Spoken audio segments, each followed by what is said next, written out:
Centuries ago, the Malian Emperor Mansa Musa sent his best and brightest scholars, explorers, warriors, and artisans across the great Western Ocean to discover new lands.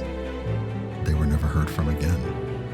Until now. Join creative director Tanya DePass as Invicta, the High-and-All Blade Keeper, DeejayKnight as Ikemba, the Musalian Bio-Priest, Michael Sinclair II as Ilay, the Misajai Lightbringer, Christina Ariel as Sila 919, the Lansagene Bio-Priest, and Eugenio Vargas as the Storyteller, as they travel the stars, defend their homes, and treat everyone they meet luxuriously.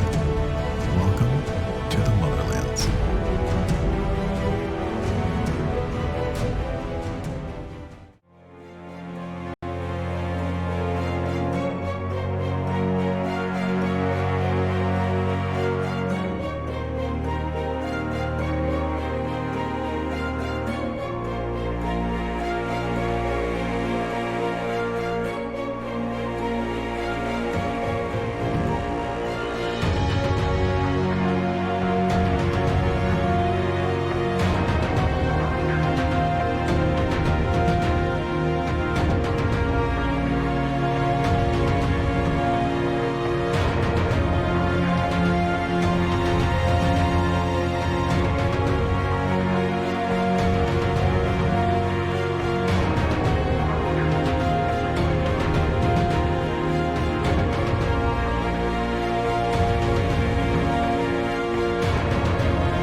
Hey everybody, welcome back. Thank you so much for hanging out. We have the whole, well, almost the whole crew here with us. I am so excited for you to see this incredible crew of Black and POC creators that have made this incredible season possible. We are short one. Unfortunately, our lead developer, B. Dave Walters, is not able to be with us tonight. I know he was around in chat. I think he's probably hiding from Tanya right now is why he's not here. But other than that, this is your Motherlands team. What an amazing group of people. Let's go around and introduce everybody that you see. They'll let you know who they are, where you can follow them on the internet, because you absolutely must do that, because these people are incredible and deserve your support. And also what they did and what they worked on for this season. And I'm just going to go in the order that I see us on the overlay, which means we are going to start with our producer extraordinaire, the silent face that we have gotten to see every night for 12 weeks, but that you all are seeing for the first time tonight. Leoni, hi, introduce yourself. Hello, everybody. Oh, good. I haven't used my voice all night. Please excuse me. Hello, everybody. I'm Leoni, also known as Gloss and Gadgets. And yes, I'm the producer for Motherlands, the person behind the overlay who's usually laughing and behind the transitions and all of that stuff. I also made that very shiny trailer that you saw as my present to the cast. I wanted to write their name in stars because they've really given me a gift this year, and so I just wanted to do a little something special. I'm not an artist, so yeah. You did a wonderful job, and I am going to go ahead and speak for the rest of the team and say thank you. It was really amazing. That's Leoni. The next few people need no introduction, but they're going to give you one anyway because they deserve it because they're awesome. Christina, you're up next. Oh, no, you're muted in the Zoom call, my love. Not anymore. Hi, I'm Christina Ariel, and I have had the pleasure this season of playing Captain Silent 919, and she is your Montagane bio priest, badass, cool-haired me. I love it. I also love, it was definitely intentional, that robotic voice mod that we got for Christina just now, for sure. Michael, you're up next. Another that needs no introduction, but gets to have one anyway. Thanks. Yeah, so I'm Michael Sinclair II. I go by Michael Crits everywhere, and I play Ilay. They are a Misajai Lightbringer, and just an awesome, phenomenal character to play and get to step into their shoes, and it's been amazing. Yeah, it's been really great. Absolutely. Moving on down to our second row with our third cast member, DJ. Oh, hi, I'm DeejayKnight, aka Dewan, as I put right here. I think this is the first time I've actually said my government on the stream. in any decent fashion, just because it's really noticeable and really Googleable. But I figured like if I'm gonna ever like talk and actually exist with my real name out in the ether, is gonna be with this stage of amazing With people. fam. So yeah, it's been a pleasure to be Ikemba this whole time, because to see a game built with so many amazing people making it tick is just an opportunity of a lifetime. So I'm stoked to be here. Thank you all for watching. Absolutely. All right, taking a break from the cast members and going back behind the screen a little bit. Hey, Gabe. Hi, so I'm Gabe. I worked on mainly like the world building, cultures, locations, creatures. There were plenty random moments when Eugenio sent me a message and was like, "Do you have an idea for this thing?" And it was either random nonsense or like I'd spent like an hour looking through research of like African biomes and creatures and stuff. So it's been a fantastic ride seeing that stuff come together and see how everyone like reacts to it. Awesome. Absolutely. Gabe and Dave have been lifesavers, because I got my Discord over on this monitor and I'll be like, I need a name for Salansi. I need an animal for Hathaway. I need it in about 45 seconds. I'm gonna put this out there though, considering what Dave did, I was definitely the angel on the shoulder. Like my things were like real. turtles and like other bison and stuff. Dave is like, make them suffer. Make them suffer. I love it. All right, moving on down our line here to Vanessa. Hello, ma'am.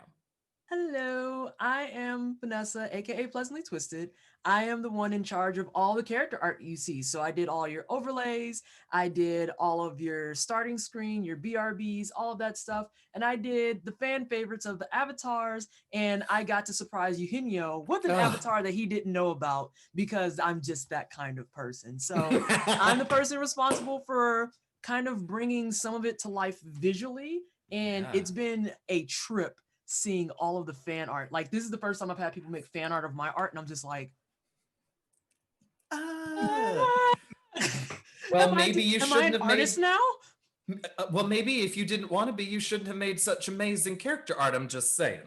I didn't expect the responses that we've got, and it's been mind-blowing, absolutely mind-blowing, and definitely has helped bolster my self-esteem in terms of my art, for sure. Sure. Good. So it now is well that deserved. it's all done, I'm like, wait, I have to keep making good art.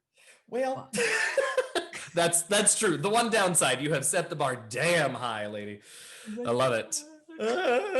Moving on down the line to another one of our writers. Hey, Sharang.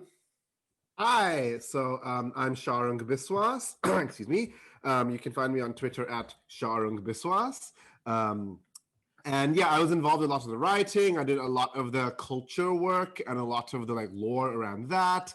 I am proud to have designed the polyamorous art-loving robot people. I'm very happy about that. I spent a lot of time looking in like Soninke dictionaries, because I'm like, what are the common languages in Mali, and will they have translated into this planet, and will that turn into a name of an obscure symbiont species that turns you into the purple-eyed lovely thing that you see on screen? And yeah, that was a lot of my work.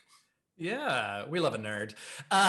Because I also, when I was naming things, was like, let me see what this word is in Sanskrit. Yep. Excellent. Moving down a row over to yet another phenomenal artist. Hey, I'm looking at the name that you've got on Zoom, so I'm gonna say, hey, Black Oni.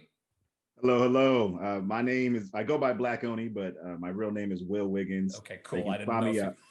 Yeah, I don't mind putting that out there. Okay, great. It's a pretty fun name, so I should use it whenever I get a chance. You can find me at Black Oni at pretty much everything, and I'm just responsible for doing the cover art for the Quick Start Guide. I took the lead of Vanessa here, who did a phenomenal job with the character art, and it's been really fun bouncing ideas off of her, and I'm really, really excited to see all the fan art that came as a result of that, because technically my piece is fan art, so... What a great way to put it. Commissioned fan art. I love that so much. Let's keep moving on down the line. Now, y'all may enjoy when I do a silly Bertrand voice, but this is the man with the voice of butter that starts every stream. And I'm going to keep talking to embarrass him a little bit more before I allow him to introduce himself. Brian, hi, my friend. Hi there. Thank you so much for that. welcome. This is yeah. Brian, Urban Bohemian. I am the voice you hear. I was just really happy to be able to contribute to this project the way that I did, and it's been amazing watching and hearing myself at the start of this. I'm sliding in to make sure I hear myself, and then watching, and it's just like I'm mad about that cliffhanger. I'm just gonna say it. I'm mad about that cliffhanger. Look, you all had to know it was coming. Maybe not specifically, but I love a good cliffhanger. Oh, we know. Excellent. Oh, yeah. Creeping on down that line, another one of our phenomenal writers, LaTia. Hi there. Hi, everybody. I'm LaTia, on the internet as LaTia Jacquise. It's my name. You know it. It's fine to call me it.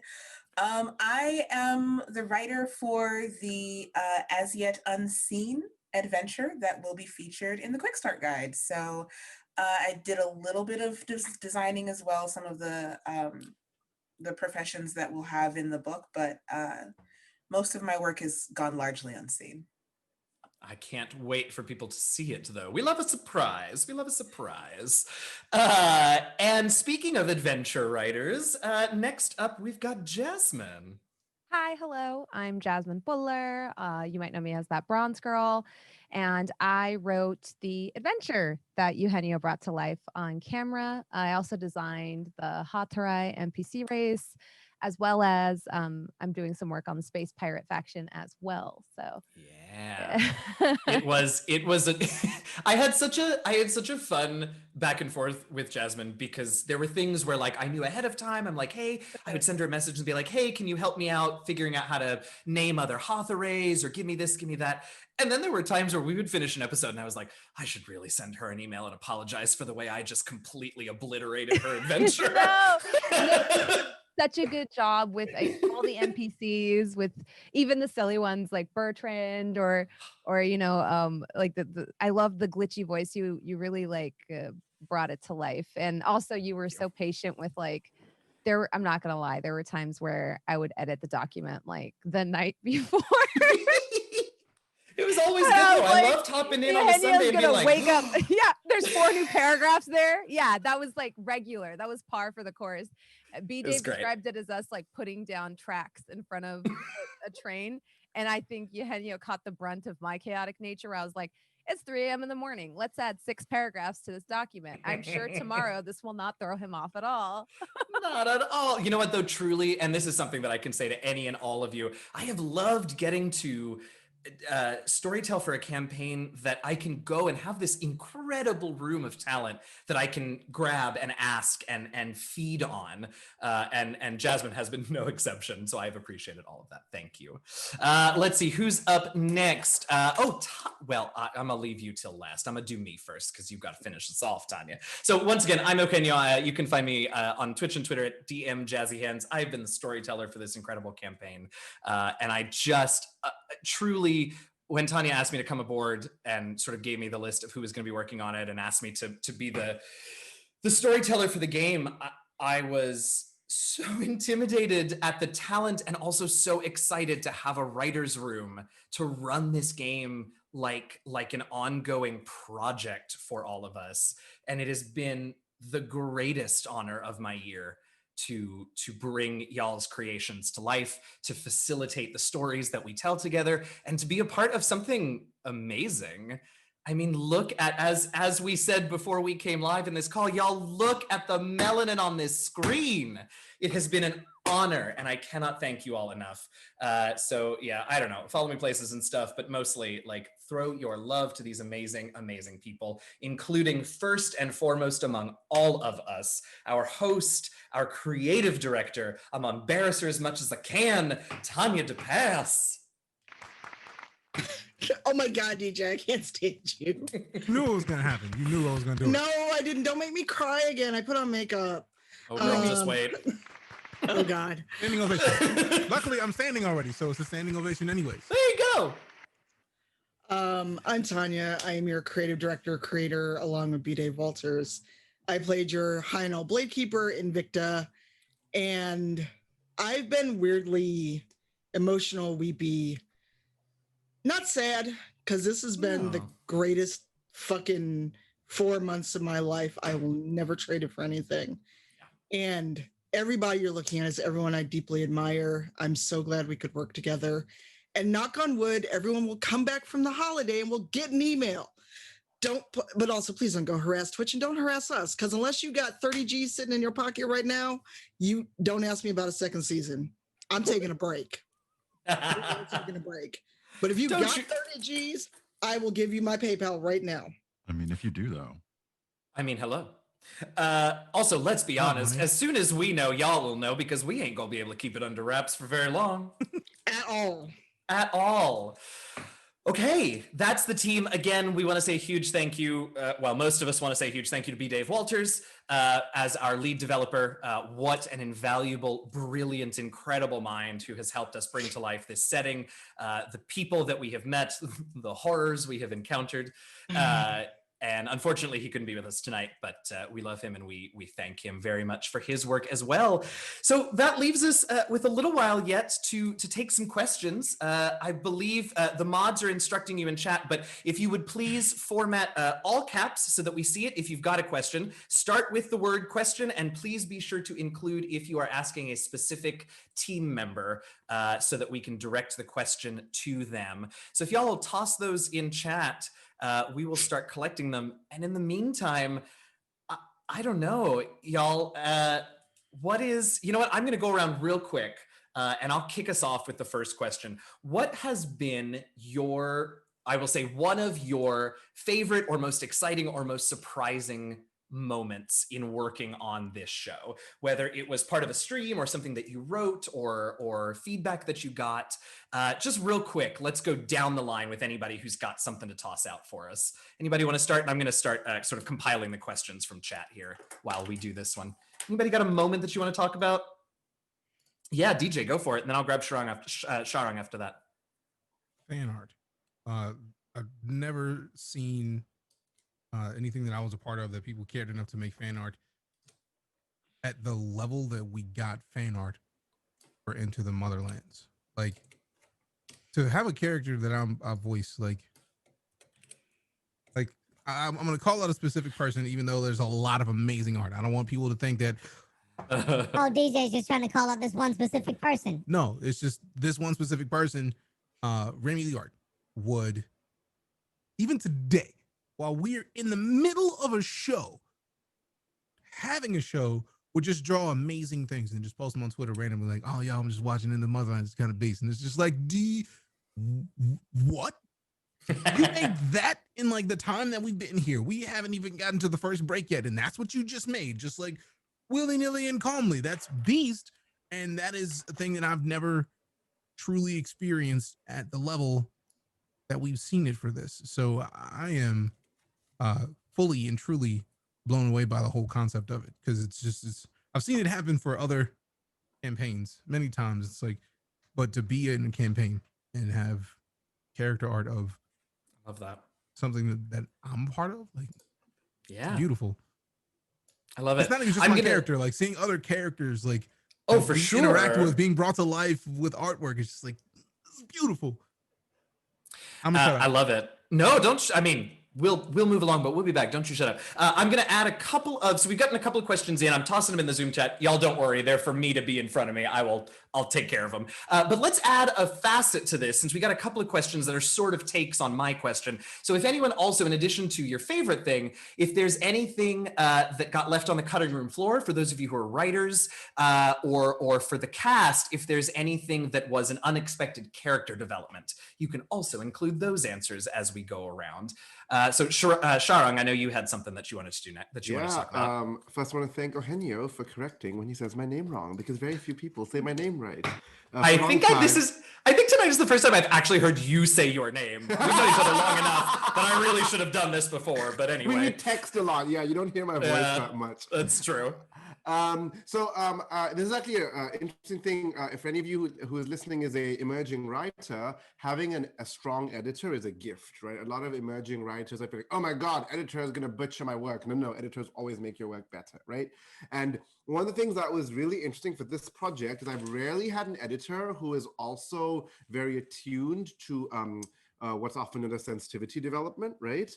And so Tanya is one of the lead editors. And for a big example is I wrote this one thing, and Tanya gave me a very specific note being like, Sharang, this can come off as insensitive to a certain type of mental illness. And I'm not going to name exactly what, but Tanya gave a very specific note, and I'm like, I never thought of that. That is so good. I will change this, right? And so having editors, because I have done work in the diversity field, people ask me, be a cultural person, and I don't have another person to check on me. So having an editor who can give those kinds of notes was very interesting and very valuable and very cool, both in terms of obviously making the work better, but also making me think, oh, that's something I need to keep in mind when I write in general. And so that was very interesting and cool. It's not surprising, but like cool. I love that. Yeah, Willie, what's up? So I mentioned earlier how you can hear me now, right? I mentioned earlier how me and Vanessa bounced ideas off of each other. It shocked me how often we pretty much were on the same page about things. Like as soon as we started like thinking of an idea, or yeah, exactly. We were just like, bam, like let's use this cover, bam, let's use that. Let's go around. It was just super seamless, and I haven't worked with another artist recently that I vibe with as easily and quickly as I did with her. So again, kudos to working with Vanessa. That was dope. Love that.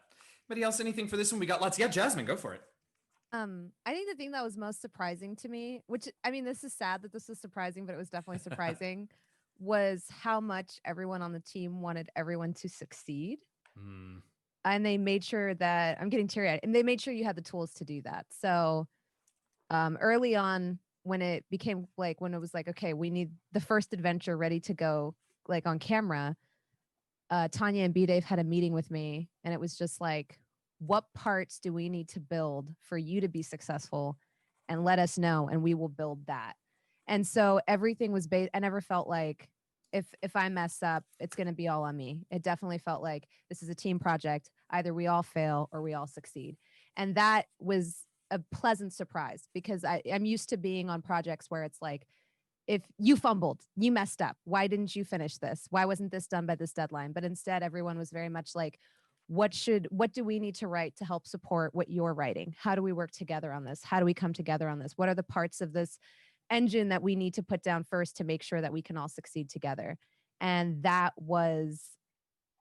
I think that allowed us to make a great show, that we understood that we each had a different role, but we made sure that the parts of our role that are adjacent to other people's was supporting them and not dragging them down. And I think that was a really nice, like pleasant change from, I think, how sometimes these projects often go, which is, this is your part, I need it by this day, get it done. Yeah, absolutely. We're going to hop around because there are a ton of questions, and Chad, I'm so sorry, we're not going to get to all of them, but I'm going to get to as many as we can, as quickly as we can. I want to jump over to Gabe, if we could, for a second. Gabe, do you want to talk a little bit about, since I used you so much for this, do you want to talk a little bit about what your process was for creating some of the creatures in the setting, both cultures and some of the other like wildlife that I asked you for along the way? So when I started doing my research, I was looking at the different biomes that are all across Africa, because Africa is huge. And in the different biomes, there are dozens and dozens of different creatures. So I was like, what are all these creatures like? What are similarities? And then I started making like a chart for myself of just like randomly generating creatures, because when you have an entirely different planet and universe, the way that biology and science works doesn't necessarily have to be the same. There can be different biological evolutions. So I'm like, this thing could have the plating of a rhinoceros and be the size of an elephant, and it could reasonably make sense. Something else that I considered was, what are the predators like, and are there predators? If there aren't predators, it would make sense. Like when we had Bertrand, like we had decided that he didn't have tusks because there was no need for tusks. There was nothing that he had to spear that was a danger. It was like a change in the evolution and development. And it was like those processes were some of the best ways to figure out, like, okay, a lot of these animals have biological defense systems. What would they be like if they didn't need them? And it gives you entirely new creatures that are similar enough to things that we know. It was a lot of fun. Absolutely. Yeah. And I think that's one of the cool things also about getting to develop this as we played it, was we found out what we needed y'all developers to sort of focus on and flesh out. And so we were able to take the time when we knew we needed it to do that sort of like, well, the biological imperative here is XYZ, and this is how that manifests physically. I love it. I love it. I love it. Nerds! Let's do, let's see, let's hop on over to where's the one that I wanted to? Oh, I want to ask the cast, and then also Vanessa, once you got the descriptions from us, what were, just in a few words each, what were your processes for conceptualizing the visuals of your character? You know, considering that we created these cultures whole cloth, and you had quite a bit of room, how did you all go about that? Vanessa, go ahead. So for me in particular, having all the cultures and stuff, especially as they were in the process of being created, was really helpful. But then I have to give a special shout out as well to Tanya for helping out with some of the stuff, because when there were, kind of like Jasmine said, when there were little holes here and there, I kind of went to Tanya and I was like, this doesn't make sense. Can you see what this person means? Because I don't get it. I can't draw that. That doesn't even make sense to me. No, there was a couple of times like that. And the descriptions really helped. What was really interesting to help flesh out some of it was how everyone sent their descriptions, because you had people like, and I'm going to put everybody on the spot here a little bit. You have people like Christina. Hers was very clean, concise, to the point. I want this. And I was like, okay. And I will keep reading it. And I'm like, I feel like I'm just drawing myself, but I can make this work. This is fine. This is perfectly fine. And then you have someone like Crits that's like, well, I don't know how well I'm going to do with this. So just let me know if I'm out of pocket. And then sends me this really elaborate breakdown of everything down to the iris color, the aesthetic, how the clothes should look. They sent me like pictures and everything. And I wrote them back and was like, I thought you said you were bad at this. I literally don't understand. I don't know. Y'all level so high. I was like, I don't know if I got the level right. I thought you said you were bad at this. But then the biggest part for me, because of the setting itself, and I know that we wanted to centralize on the idea that this is a very, very black tabletop RPG. So kind of the same vein of Gabe, there was a lot of research going into like different cultures in Africa, different settings in Africa. But then of course we had to be in space. So I was like, well, we need to do this, but with a futuristic spin. And my big thing is color. I love color. And I hate it when people get into this mindset of being like, okay, it's a tabletop RPG. We got to make it all look rugged all the time. I'm just like, but what if they actually have like fun colors and stuff and still could be dope? That's a thing that can work, right? And now that I had the opportunity, I was like, you know what?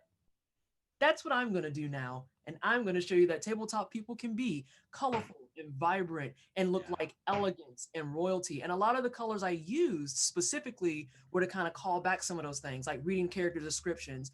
Ilay's character in particular went with the oranges and the purples because they were supposed to be someone that was mysterious, but also very ambiguous. And it's like, what are they thinking? How do they feel? You're not supposed to know that. But they still had something that was very bright and attention catching versus someone like Ikemba. Everything from your description of your character, DJ, just made me want to give this person a hug. Like they just felt so soft and so welcoming. And then listening to your first descriptions in the first episode, I was like, okay, I feel like this is better. And you are also the first time I ever drew Twist. Oh. You are the first character I ever drew Twist with. And I was like literally with my pen going, oh, I hope I don't mess this up. What if they look like little turds? Oh God, I'm gonna be the worst artist ever. And then everyone was like, these are dope. And I'm like, you did all right. Behold, you were a beast and you remain a beast. Oh my gosh. But yeah, a lot of it is kind of similar to Gabe's. A lot of research, a lot of looking into it, but then kind of melding that African culture with something that was very, I don't want to say Afrofuturistic, but definitely very sci-fi oriented. Sure. But I was determined everything was going to have good color. Like I refused. If it wasn't like straight up leather or something, I was going to make it have color. And what beautiful colors you came up with. It was the first thing that struck me about all 5 of the character pieces. Just incredible. Cass, do any of you, don't feel obligated, but do any of you have sort of character development stuff that you'd like to share to sort of tag onto that? Christina just crosses her arms. What? I said, look at Christina just crossing her arms. I've been sitting like this the entire time. It's just a defense mechanism. I got you. Okay, Silo. I think in the in the character development department, I was like, all of my characters on pretty much anything I do are unapologetically Black. And I'm very adamant about that fact. I'm adamant about them looking like me because so often people make it seem like the most far-fetched thing you could have in an RPG is not a dragon or a giant elephant. It's a Black person. So to have this person and to have the biggest thing for me, and probably one of the best things I got to work with Vanessa on, was Sila's hair mechanic. Like, it is one of the coolest things I've ever done because it's just like, my hair is important to me. It's a part of me. It is something that I've been made to feel ashamed of. It is something that I have had people come up to me and try to touch. But like, to imagine having that power where someone comes and puts their hand in your hair and you go with a piece of your hair, it's amazing. The thought of it is just a beautiful thing to behold. And to be able to create this character who, like, is layered, even though it's supposed to be mechanical, like, there was this room to play with this character. There was so much room in this entire campaign to just be creative, to just step outside of the box, to use my whole imagination. Am I frozen? Or are you guys here? We can hear you. It's a little roboty, but we can hear you fine. It's just your camera. Am I good? Yep. I'm looking at the thing and I'm frozen. Does anybody? You frozen, but we can hear you. You're frozen. She'll come back. She'll come back. All right. I'm a hop to another one, and then if we get her back, we'll see if there was anything else. The big thing is to be able to create and to play. And no, I just restarted it. I stopped the video and then I restarted it. She is for sure several seconds behind the rest of us. Yeah. So yeah, I love you, Christina, and everything that you said. You and I talked a lot about Sila as well, and one of the things, if I may, that you also talked to me about was also not making Sila immediately like sweet and approachable and nice and easy to be around, which I think is an amazing choice that you did beautifully with the character. So, and I think that's such a real thing that media so often, like, characters that are portrayed that way are the bad guy. And I think it was beautiful to watch you create a character that was all of those things and was still very much a hero. Let's see. I would love to hop to Brian real quick. Brian, we have a question for you. If there was any inspiration behind your voiceovers.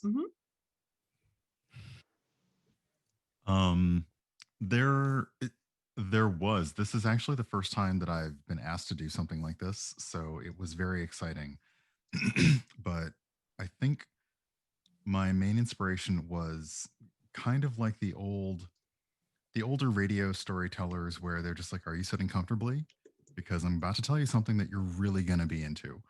And I just wanted to get that feeling of telling you, hey, there's this really cool thing that so for the ad that we did, oh goodness, the ad that we did Adventure for the Zone, yeah, I was like, there's this really cool thing happening every Sunday night, and you should really like tune in and listen to it. And then the intro for the thing was like a hot mess. I was not, first of all. I wish that I had like all the outtakes. I wish I had a video camera on me, because all of a sudden when I recorded that, every noise outside where I live, every emergency vehicle, every helicopter, everything. And I'm like, okay, great. So, but yeah, it was really just trying to, as if I were telling somebody, hey, there's this cool thing. There's this really, really cool thing. And then yeah, I just did it like 18 times because I got the pronunciations wrong like every time. Well, it turned out great. All right, we have got a bunch of questions, so we're going to do a little lightning round for some of them to see if we can get through as many as possible. So Tanya, I want to hop to you with a couple of questions. One of them, let's say that we have our druthers, we get what we want. Are there other mediums other than tabletop games that you would love to see some Motherland stuff come out in? Suggestions with the question were comics, literature, video games, but is there another medium that you see working particularly well? Animated series, and if anybody wants to make a video game, I'm gonna ask you the same thing my mom asked me when I wanted McDonald's. You got video game money? No, let's have a quick moment because video games are not cheap to make. In case people don't realize that. If anybody wants even a AA game made of this, between the animation, the writing, the programming, and everything else, if you got a cool $500,000 you are burning in your pocket, come holler at me. We can talk. I love it. And that's for a prototype. Right? Hello. That's not even the whole game. Hello.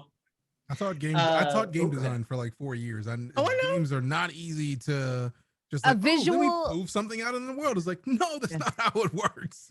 Even a visual novel would be dope though. Like that would be if we got the coins together, like a visual novel, I think I would happily love for that. Yes, please. And so yeah. Jasmine out here with the ideas. No, I mean Utah game design. We got a talented group of brown folks here. We just need the money, and that's always the issue. That's it. If someone's got money, I make visual novels. Like that's some of what I do outside of my time. So let's get it. I mean, help me ask for some interactive fiction. Pay us for some interactive fiction. We can manage that. So that can be a stretch goal for the Kickstarter. A visual. There you go. There you go. And Dave, that's for you for what you did. All right, let's hop down. Jasmine, somebody wanted to know if you could talk very briefly about what you were able to write in advance and what stuff for the adventure you came up with based on how the stream campaign was going, if anything. Yeah, so we didn't get to play test this because everything was so quick. So I did do a lot of reactive stuff based off of what I felt the players were excited about. And so what I wanted to expand on and things like that. I know that everyone's favorite NPC is Bertrand, and that literally popped up from my Bertrand that I always have with me. And Tanya was like, put him in the game. So I was like, okay. And everyone became super attached to him, which was super amazing for me because Bertrand's like my anxiety friend. He's always in my lap when I stream. So then I tried to build out the lore for that. And one of the big things was like figuring out like naming conventions. So I actually drew upon like a lot of Indian things for that, where we don't always use each other's names. We'll come up with like brother, uncle, auntie. It's very rare to call anybody by their name. And so things like that ended up getting baked into the setting where Hathorai call each other by their stations, not by their names, because that's disrespectful. And so it was really cool. It was really cool to kind of like expand on these little facets that came up in the game. And I also loved some of that was inspired by Christina with having Sila 919 always be referred to as Captain Sila 919 because it's about respect. And so I was very inspired by that and kind of brought that into like a cultural sense. And it also ended up being a really warm moment that Bertrand is okay with the crew calling him Bertrand because he feels like they're family. Yeah, I loved getting those notes from you. That was such a cool thing to bake into the culture, like you said. Let's to that, Eugenio. Please, yeah, absolutely, Sharon. I think the thing that Jasmine brought up, I think, is really important because TTRPG is an auditory medium, right? For the most part, you're watching these awesome people, but you're listening, and having these cultural moments like terms of address, which is an auditory thing, is the key way you are getting these cultures across. Because we can draw fan art up the wazoo, but as you're watching the game, you're not watching all the fan art at the same time, right? So those small things about naming and terms of address, or even when you do things like the glitching voice and things like that, those things I think are really cool ways of transmitting culture. Yeah, it was a good time. It's good stuff. All right, moving on, because I want to get through a few more of these. Let's see. Anyone can grab this, and I know we've all got thoughts on it, but anyone, preferably someone who hasn't spoken much yet tonight. Can you talk a little bit about what the delegation, we've already touched on a little bit. Do you want to talk about what the delegation and the interplay of work was among all of us? We've already talked about how, about how it was very supportive. Jasmine talked about how it was, obviously we all really wanted each other to succeed, but how was the actual splitting up of responsibilities for you all? LaTia, you want to take, were you reaching for the mic? Oh, I'm sorry. I know you don't have to. I thought I saw you reaching for your microphone. Anybody want to take a stab at it? Oh, you muted, my love. No, I was reaching for my planner. I mean, but what I will say is that even though I was brought on to write an adventure, that didn't stop. Like, that wasn't where I was restricted.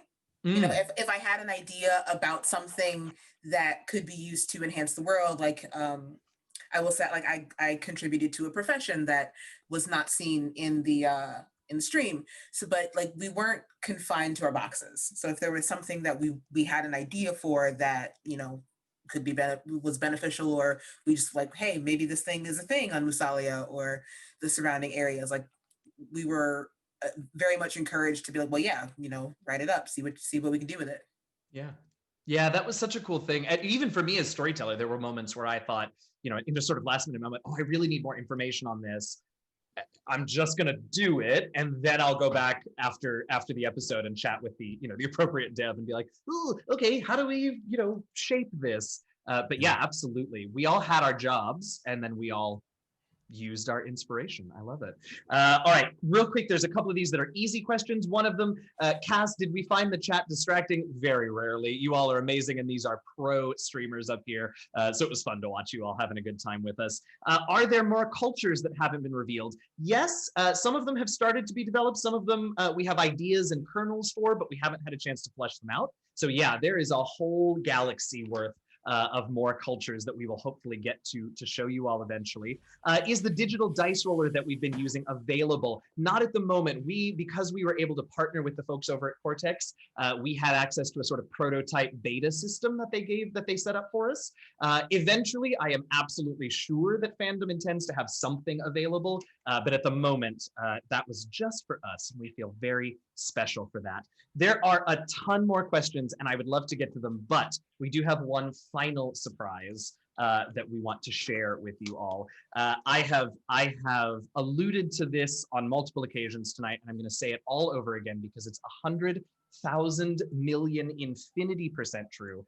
These people that you see up here on screen tonight would not be here without Tanya DePass. She had an idea. She got in touch with all of us. She invited us here. She got a budget. She has made sure that we all get paid for our time, and she has done something amazing. And there is no way on this earth that we could ever thank her enough, but this is our attempt. We had a little something special put together for you, Tanya, so let's see what it is.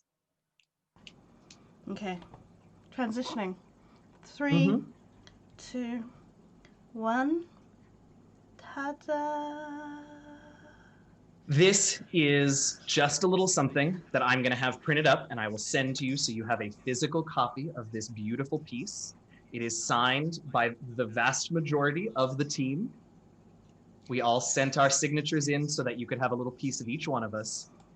It is not enough, but it's what we could do for now for you. Thank you for being a beast. Thank you so much for all your guidance, all your hard work, and the opportunity that you put in front of each and every single one of us. Oh, you guys are you're making me cry. When other people cry, I always cry. Girl, We're gonna start the chain cry. Yes, we are. We are sympathetic criers, y'all. Chain crying.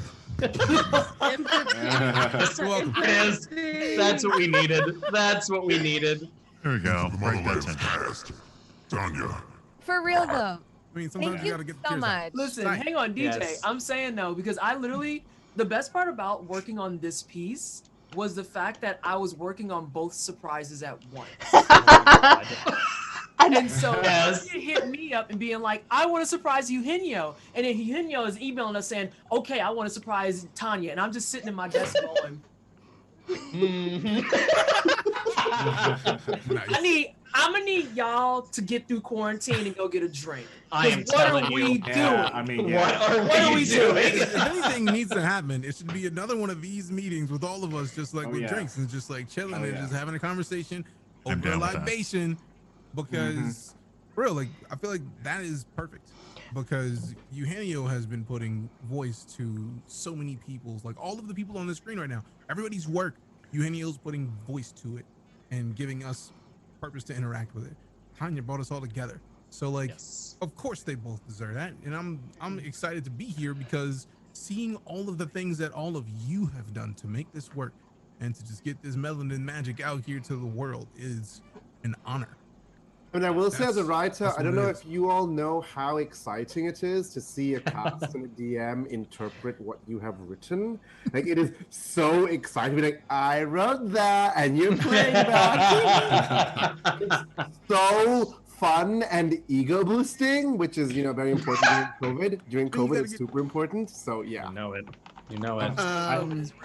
It's also cool to see everybody because for me, so many of you were email addresses. Real talk. I haven't gotten to see your beautiful faces or hear your voices. So that's cool. This is awesome. I know you very well through Gmail though. We're like family through Gmail. Michael, did you have something? Yeah, I just want to say thanks to Tanya for taking a chance with me and everyone here who's created this awesome story. Things in the background, cultures. I felt all those cultures I felt because I've interacted with those cultures through my life. So everything just felt so organic. And through all that, I got to play such an amazing character because of everyone here, and such a special, amazing opportunity to work with everyone and just to be with everyone here. It's, you all are just top notch. So I'm just super proud to be part of this. I want to say one of the best moments of this project was technically during an interview with Tanya, when someone asked us, well, what about colonization? We're like, what about it? It was that moment Rob was like, yes, this is why there are many reasons why when Tanya asked me to work with her, I said yes, but this is sure as hell one of them. Because any question that was obviously irrelevant, Tanya will say that's irrelevant. And I'm just like, anytime someone's pissing me off, I will buy you a drink, I will buy you a steak, but I'm calling you. I'm gonna need you to be there to tell them what they need to hear. And that was every conversation afterwards. Is there any this? Is there racism? No. Why? Because we are black and said no. And that's the end of story. And then we just made this game, and there were so many questions that people had about stuff that had no relevance to this story. And every time Tanya was like, "It's not relevant." I've had to explain why it shouldn't be relevant to other people. I never had to explain any of that to her, and it made designing this so freeing and satisfying and black and brown and melanin. And it's the same energy with doing the designs and stuff too, where it's I didn't have to worry about, is this gonna be too ethnic 5 me? Is this gonna be something I'm gonna have to explain my design decision? I don't know. Do I feel like dealing with this? Hey y'all, should I dumb this down? I don't need. And then it's I could just design something, and it was just this is the aesthetic I want to go for, and I would send it, and Tanya's like, I fucking love it, and I'm like, yes. Okay, okay, sure, yeah, I'm just gonna keep moving, and it's like Gabe said, it was so freeing because I could just design. And I didn't have to worry about, this is too black. Now, hold on though. I'm gonna be that person because it's my channel. I've been drinking the whole fucking show. We know that there are some black folks that have been like, can you tone this down? Well, because what do we say, Tanya? What do we say? What's the phrase? As my dear departed grandmother, Marguerite V. DePass said, not all skin folk is kinfolk. Marguerite! Truly. And, after all of you fucking made me cry 3 times today. If you didn't cry after that reveal, I was going to be mad at myself. Yeah, truly, same. I was going to be mad at myself. Not gonna lie. It wouldn't be your fault if I'm emotionally broken. I think the really important thing to remember is Oh my course, goodness. Of course, in games and media, there is room for media about colonialism. There's room for media about racism. But this doesn't have to be it, right? No. Like, just because other media can be about that doesn't mean every medium should be about that. And we are allowed, people are allowed to imagine in speculative fiction, right? Where the title says speculative. In science fiction fantasy, we're allowed to imagine futures and worlds that are different in ways that we want them to. And I think it's irritating when someone's like, but why doesn't this exist in the world? Like, because our authorial voice says it does not, right? Right. We have certain themes we want to explore and certain themes we want to not explore. And just because it's a Our part of characters- history doesn't mean it's our only history, right? Like culture existed before slavery, culture existed before colonialism. And I'm sorry, Our I also love the characters answer. were suffering because of No. the situations they found themselves in, not because they were black. Yes. Like our characters were suffering and having experiences as whole people and not having to add an extra layer of suffrage just for existing. And that's so fucking cool. Yeah. To just be Yeah. able to I mean, exist. yeah, I want to add Absolutely. on top of It's that. just an act of resistance in itself. Yeah, I want to add on top of that. 2020's been a year. Like, can't we just be happy? Can't we just have a nice thing? Like, why does it have to be suffering? Like, why does it have to be a performance of suffering? And I know that. Also, Absolutely. I also just love the answer to the response. Like, due to Tanya's responses to that question, somebody could be like, hey man, why no colonizing? And you could just be like, nah. It's not relevant. And that'd be It's the not end of the relevant. question. That's it. And you don't That's even have it. to add anything else. You don't have to add it's not relevant. You don't have to add anything. Cause nah, that's why. That's like it. that's it. Mm-hmm. Good That's game. it. And like we don't have to justify anything and just like, nah, that's not, you're not here for that. Cause nah, that no is a complete sentence. Truly. Right? All right, I want to give Tanya a moment to if she's got something, because clearly we all feel some kind of way about all of this. But I do want to give you a minute, Tanya. Oh boy. Well, one, thank you for the gift. Not just the art, but your time, because 12 weeks, 3 hours on camera, half hour before, time after to decompress, letting me email you at all random ass hours, messaging Eugenio like, he's awake, I can send him a message. Messaging Vanessa and going, okay, she's got a meeting. She's also on Eastern time. And going, Jasmine's live for like 8 hours. I'll get an answer at midnight my time, but that's okay. You know, and DJ, I'm like, depending on what it is, I may just ask you in chat because I need a quick answer. I'm gonna leave you alone. Yeah, cause I don't answer shit on the cell phone. Like if I'm live, I don't see my cell phone at all. Like I get in trouble for that shit in the house. Like what's a cell phone? I'm focused right now. My bad. No, but you know, I'm incredibly grateful that you all said yes. And that's everybody on this call. It's Dave.